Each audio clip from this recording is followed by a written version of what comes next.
오늘 함께 나눌 하나님의 말씀 사무엘상 24장입니다. 24장 1절에서 7절까지 말씀 함께 합독하시겠습니다. 사울이 블레셋 사람을 따르다가 돌아오매 혹이 그에게 고하여 가로되 보소서 다윗이 엔게디 황무지에 있더이다. 사울이 온 이스라엘에서 택한 사람 3,000을 거느리고 다윗과 그의 사람들을 찾으러 들염소 바위로 갈새 길가 양의 우리에 이른즉 굴이 있는지라 사울이 그 밭을 가리우러 들어가니라. 다윗과 그의 사람들이 그 굴 깊은 곳에 있더니 다윗의 사람들이 가로되 보소서 여호와께서 당신에게 이르시기를 내가 원수를 내 손에 붙이리니 내 소견에 선한 대로 그에게 행하라 하시더니 이것이 그날이나 다윗이 일어나서 사울의 겉옷자락을 가만히 베니라. 그리한 후에 사울의 옷자락 뱀을 인하여 다윗의 마음이 찔려 자기 사람들에게 이르되 내가 손을 들어 여호와의 기름 부음을 받은 내 주를 치는 것은 여호와의 금하시는 것이니 그는 여호와의 기름 부음을 받은 자가 됨이니라 하고 다윗이 이 말로 자기 사람들을 급음하여 사울을 해하지 못하게 하니라. 사울이 일어나 굴에서 나가 자기 길을 가니라. 아멘.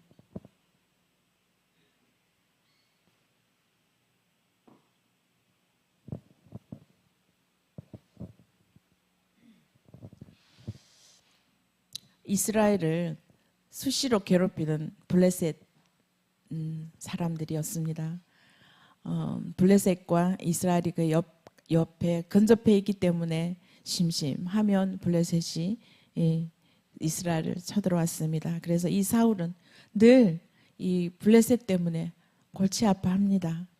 오늘 이 24장도 마찬가지로 사울이 블레셋을 또 쫓다가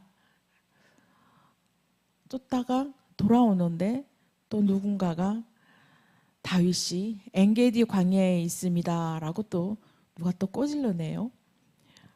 그 소식을 듣고 사울을 잡으러 또 전쟁에 돌아오는데 얼마나 지쳤겠어요. 그 지친 군사를 이끌고 엔게디 광야로 갑니다. 이 엔게디 광야에는요 자연굴이 굉장히 많다고 합니다.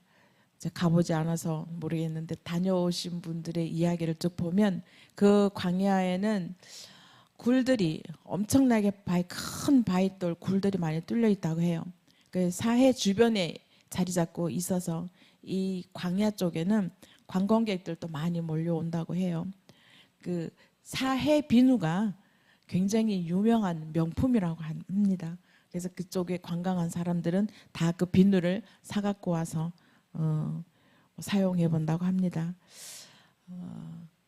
그곳에는 또 절벽이 굉장히 깎아지듯이 절벽이 굉장히 많이 있다고 해요. 그러다 보니까 이제 그 안에 숨을 수 있는 곳이 많은가 봐요. 천연굴도 있고 또 사람이 직접 파놓은 굴도 있고 그런데 그 양을 치는 목동들이 많이 있었잖아요. 그 지역에. 그래서 목동들이 양떼를 끌고 양떼 또 추운 저녁 되면 춥잖아요. 양떼를 보호하기 위해서 굴을 파서 그 굴에 양떼를 보호해 놓기도 하는 그런 곳이었습니다. 인위적으로 파는 굴들도 많이 있었다고 해요. 또 주변에는 유실수 이런 것들이 굉장히 많아서 그리고 또 자연 환경이 사람이 숨어 살기에 굉장히 좋은 곳이라고 해요. 그래서 이 다윗도 사울의 눈을 피해서 여기 광야에 숨어 있었던 것 같습니다. 사울이 이 소식을 듣고 나니까 가만히 있지 못하죠. 또 이곳에 친히 군대를 끌고 전쟁에 돌아온 군사 3,000명이나 이끌고 한 사람 잡자고 3,000명을 지친 군인을 끌고 또 이곳에 옵니다. 다윗이 정상이 아니겠죠. 무엇인가에 잡혀 있습니다. 어둠에 잡혀 있다 보면 배는 게 없는 것 같습니다. 이 사울이 다윗 한 사람 잡으려고 본인이 지금 무엇을 하고 있는지 알지 못한 온전히 다윗 한 사람만 잡는데 혈안이 되어 있습니다. 어떤 영에 사로잡혀 있을까요? 다윗은요, 하나님의 영에 잡혀 있어서 하나님 말씀에 순종하고 자제하고 하나님 의지하고 숨을 때도 그렇게 하고 나아가고 있는데, 이 사울은 무언가에 육에 잡혀서, 지금 육에 잡혀 있어서 뭘 해야 될지 알지 못하고 있습니다. 다윗하고 굉장히 비교되는 이러한 심리적인 변화를 볼 수 있는데요. 다윗은 하나님을 아버지로 내 마음에 모시고 있고, 그리고 어떻게 하면 회복하고 이 원수의 목전에서 잔을 드는가를 늘 하나님 앞에 묻고 깨닫고, 그리고 그것을 잘 알고 나아가고 있습니다. 그런데 사울은 이런 것과 상관없이 그저 한 사람 다윗을 잡으려고 많은 사람들을 동원하고 인생을 전체를 지금 걸고 있는 것을 볼 수가 있습니다. 예, 말씀 한번 볼까요? 1절에서 3절까지 한번 떼어주시겠습니다. 블레셋 사람을 따르다가 돌아와서 혹이 그에게 고하여서 쭉 말씀에 나오죠. 그런데 사울이 굉장히 뭔가가 급했던 것 같습니다. 그래서 엔게디 굴이 있는, 돌아보니 굴이 있었어요. 그 굴에 뒤를 보러 갔다라고 나오는데, 여기 지금 성경이 조금씩 표현이 다르게 나오죠. 3절까지 쭉 읽어보면은 다윗이 굴 속에 들어오는 사울을 보게 됩니다. 근데 사울은 무엇하러 갔나요? 뒤를 보러 갔다라고 여기 말씀하고 있습니다. 여기 성경에는요, 발을 가리우러 갔다라고 하고 있는데, 이 발을 가리운다라는 것은 생리 현상이 급해서 들어가면 옷을 내리잖아요. 그러면 발이 가려지는 모습을 그려낸 것입니다. 더 깊은 곳에 다윗이 측근들이 이렇게 몇몇이 있습니다. 근데 그것을 사울은 깜깜한 어둠 속에 깊이 있는 사울의 이름들을 알지 못합니다. 있는지 보이지 않죠. 우리가 환한 데 있다가 어두운 데 들어가면 안에 있는 것들 하나도 보이지 않죠. 그래서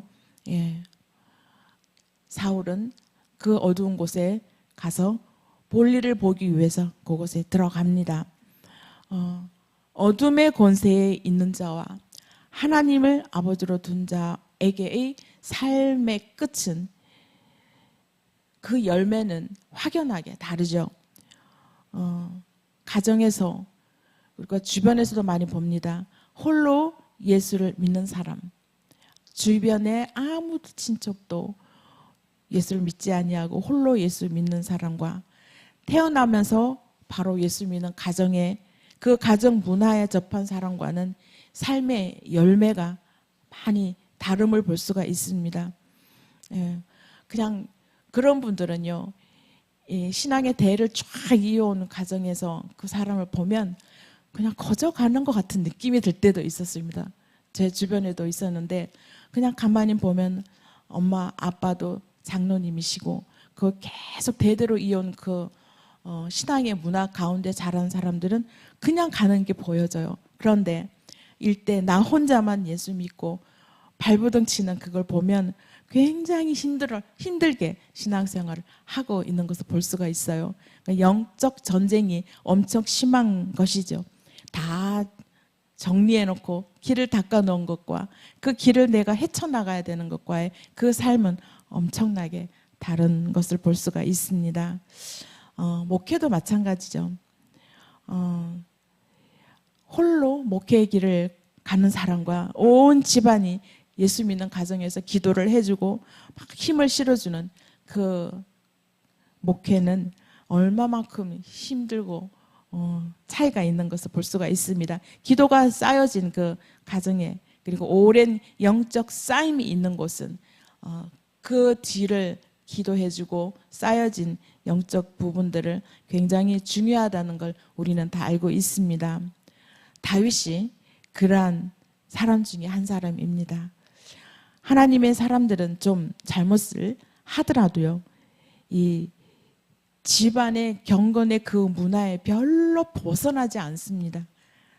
신앙의 가문에서 하나님의 붙들림을 확실하게 붙잡고 있기 때문에 조금 삐뚤게 가는 듯 하는데도 바로 하나님의 카테고리 안에 금방 들어오는 것을 볼 수가 있습니다. 그래서 우리가 많이 결혼할 때 이런 것들 많이 물어보죠. 몇 대째 가정입니까? 이렇게 물어보는 경우가 참 많습니다.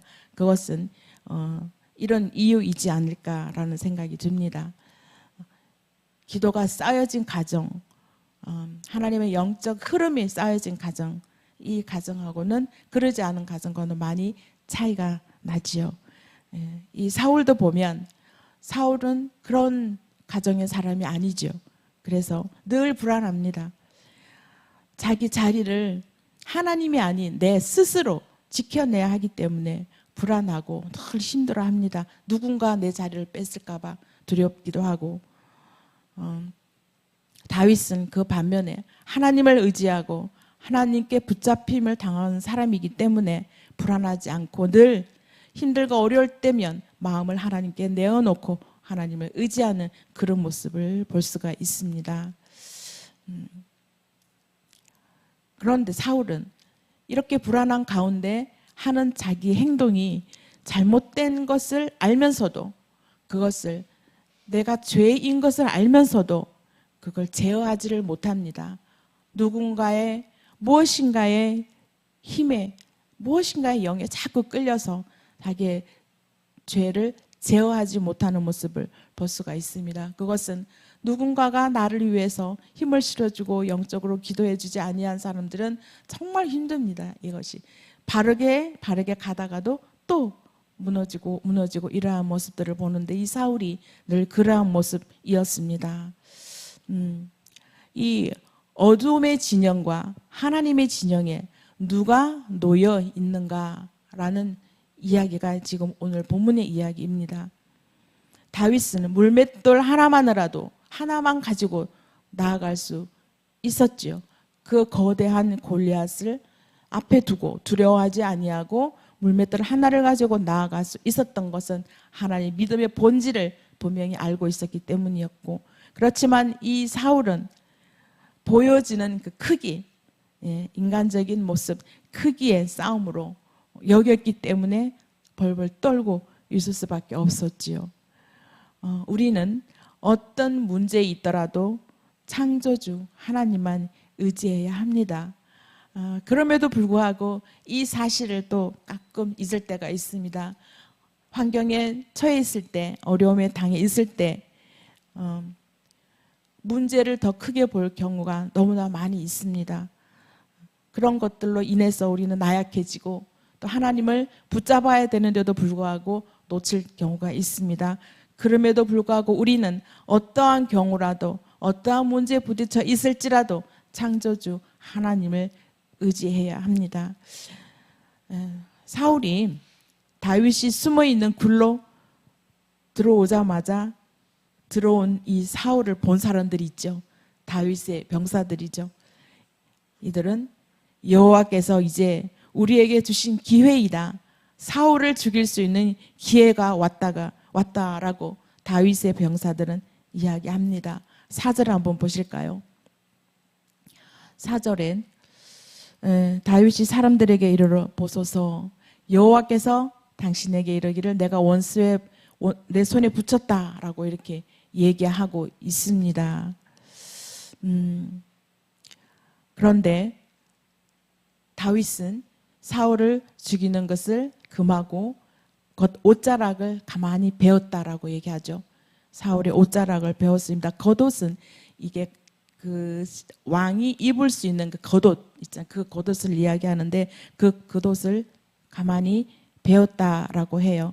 이 겉옷을 베었다라는 것은 할례를 할 때 그 베다라는 의미와 같습니다. cut off 하는, 옷자락을 베는 그 의미를 가지고 있습니다. 그것은 너는 이미 죽었다라는 상징적 의미를 표현하고 있는 것입니다. 다윗은 군사들이 이제 사울을 죽일 때가 왔다라고 계속 부추기죠. 그렇지만 다윗은 흔들리지 않았습니다. 부하들의 어떤 그 여론보다도 하나님의 질서를 우선시 여겼기 때문입니다. 여기서 우리는 상황적인 인도, 이 상황을 인도되어지는 것과 하나님의 말씀의 원리를 그 사이에 두고 충돌을 보고 있습니다. 그 충돌을 보고 우리는 신학적으로 잘 성찰할 필요가 있습니다. 나에게도 이런 문제들이 닥칠 수가 있는 것이죠. 상황적 인도, 그리고 그 인도와 하나님의 말씀 그 원리에 맞닥뜨려졌을 때 과연 나는 어떠한 결정을 할 수 있을까? 그것을 우리는 잘 돌아볼 필요가 있습니다. 우리도 인간이고 죄악에 가득 차 있는 죄인이기 때문에 헷갈리고 흔들릴 수가 있습니다. 그렇지만 다윗은 절대로 여기에서 흔들리지 않았습니다. 하나님의 질서를 소중하게 여겼기 때문이죠. 다윗은 하나님의 기름 부으심을 받은 자를 우선시 여겼습니다. 하나님의 질서를 지킨 것이죠.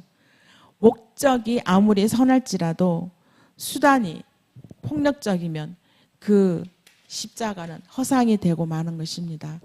우리가 한참 전에 조지 오웰이라는 그 목사님 있었죠. 미국에. 긍정의 힘이란 책을 지었고, 그리고 또 목적이 이끄는 삶, 이 책이 엄청나게 베스트셀러 되어서 많이 읽혀졌지요. 많이 읽어보기도 했습니다. 그런데 그 책에 대해서 또 부정적으로 얘기하는 사람도 많이 있었습니다. 왜냐하면 그 책 내용 안에 긍정의 힘, 그 긍정의 힘, 그 안에 하나님이 안 계시는 긍정의 힘은 허사하다라고 비판하는 사람들이 많이 있었습니다. 그리고 목적이 이끄는 사람, 그 책에도 목적이 무엇인가? 우리가 살아가는 목적이 무엇인가? 하나님의 그 안에 없는 목적이 이끄는, 그저 내 인간적인 목적이 이끄는 삶으로 살아간다라는 것은 크리스찬으로서 인정할 수 없다라고 많이 비판을 했습니다. 그래서 그 내용 안에는 하나님 이야기보다 우리는 하나님의 이끌림 당함을 살아야 되고, 하나님이 주시는 그 목표, 하나님 앞에 가는 그 목적을 가지고 우리는 살아가는 것인데, 그 책 내용에는 조금 세상적인 어떤 부분들이 많이 담겨져 있기 때문에 그 책이 엄청난 베스트셀러로 읽혀졌지만, 그리스도 안에서는, 하나님 앞에서는 아니다라고 그 조지 오웰 목사님 많이 비판을 받았지요.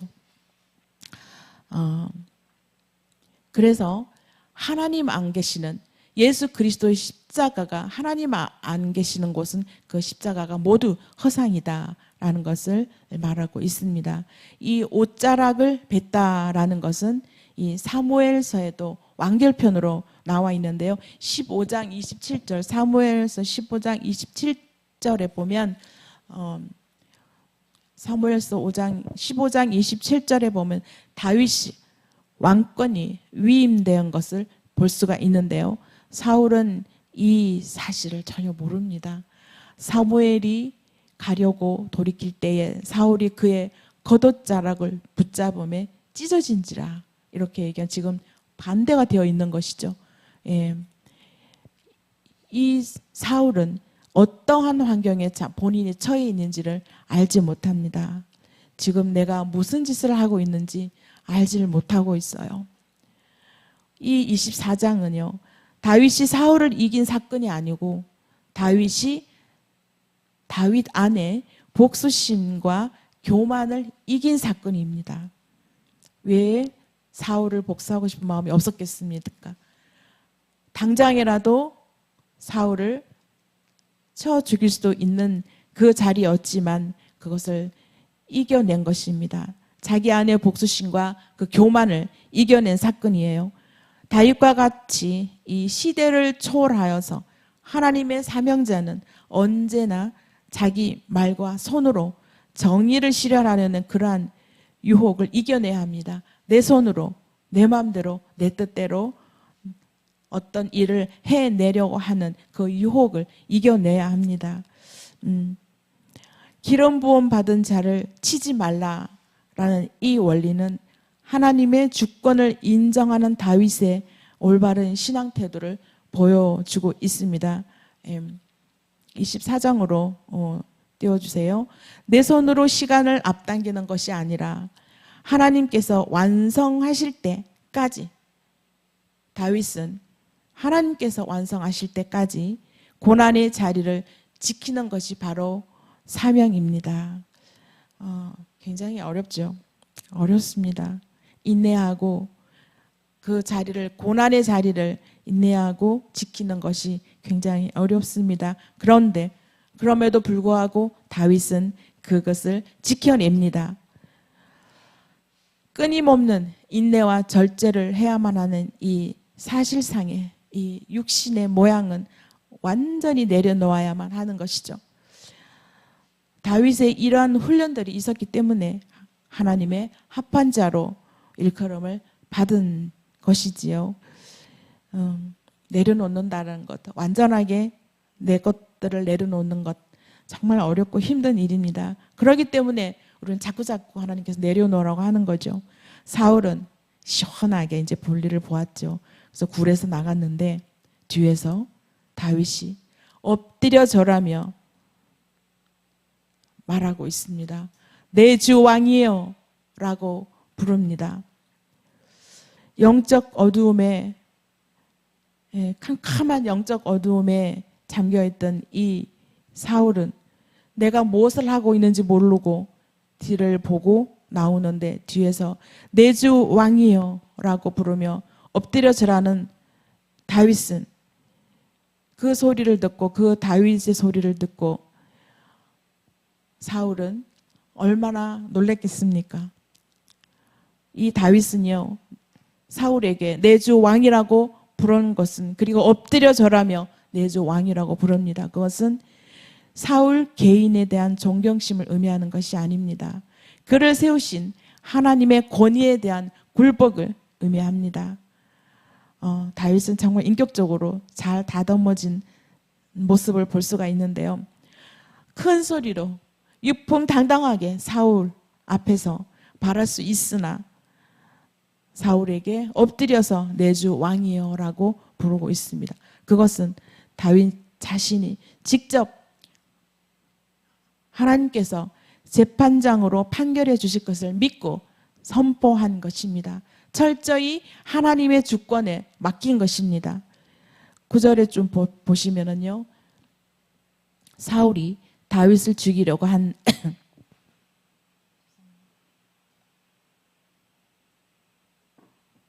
사울이 다윗을 죽이려고 하는 그 이유는 잘못된 정보를 많이 들었기 때문입니다. 누군가가 계속 사울에게 다윗에 대한 잘못된 정보를 계속 들려줍니다. 복된 자는 선한 것만 듣고 악한 자는 악한 것만 듣는다고 하죠. 우리가 흔히 보고 싶은 것만 보고 듣고 싶은 것만 듣는다라고 얘기하는 것과 마찬가지죠. 10절 이하의 다윗은 사울에게 쭉 이 상황들을 다 이야기합니다. 그독자랍을 배웠습니다. 여호와의 기름 부은 자에게 나를 해치지 않았습니다. 여호와께서 나의 왕 사이를 판결하실 것입니다. 등등을 사울에게 이야기합니다. 여호와께서 나와 왕 사이에 판결하실 것이고, 이런 이야기를 다 듣고 있던 사울은 다윗이 본인에게 아버지라고 불러준 아들 같은 이 다윗 앞에 너무너무 창피하죠. 본인이 한 일을 이제서야 내가 뭔 짓을 했나 창피합니다. 그래서 펑펑 웁니다. 아들 같은 다윗에게 펑펑 웁니다. 그리고 소리 높여 말합니다. 16절에 보시죠. 내 아들 다윗아 라고 부릅니다. 이전에는 다윗을 이새의 아들이라고 불렀는데 지금 이 순간에는 내 아들 다윗아 라고 부르고 있습니다. 드디어 사울이 다윗의 정체성을 인정했다는 것입니다. 사울은 이미 이스라엘의 다음 왕은 다윗이 될 것이며, 그것은 다윗의 계획이 아니라 하나님의 주권대로 이루어 가시는 일임을 알았을 것입니다. 그렇기 때문에 자꾸 질투가 나고 시기가 났겠죠. 사울이 이와 같은 고백을 할 수 있었습니다. 이미 다윗은 내 후임이라는 것을 알고 있었기 때문에 그리고 시기와 질투로 증오로 가득 찼던 이 사울 자신과 또 의의 믿음으로 뭉쳐진 다윗을 비교하면서 사울은 자신보다 다윗이 훨씬 더 의롭다고 고백하고 있습니다. 20절에 사울은 다윗이 왕이 되어서 이스라엘을 견고히 세울 것을 안다라고 말하고 있습니다. 다윗의 후손이 왕으로 이어갈 것을 말하고 있습니다. 사울이 이러한 모든 것을 인정했기 때문에 다윗에게 자비를 구했습니다. 사울의 고백 이후에 맹세를 요구하였고, 그리고 다윗은 그 맹세를 하고 이제 두 사람은 각기 자기의 처소로 돌아갔습니다. 하나님의 섭리는 놀랐습니다. 언제나 놀랍죠. 신묘막측하다라고 늘 표현할 수도 과언이 아닐 정도로 늘 놀랐습니다.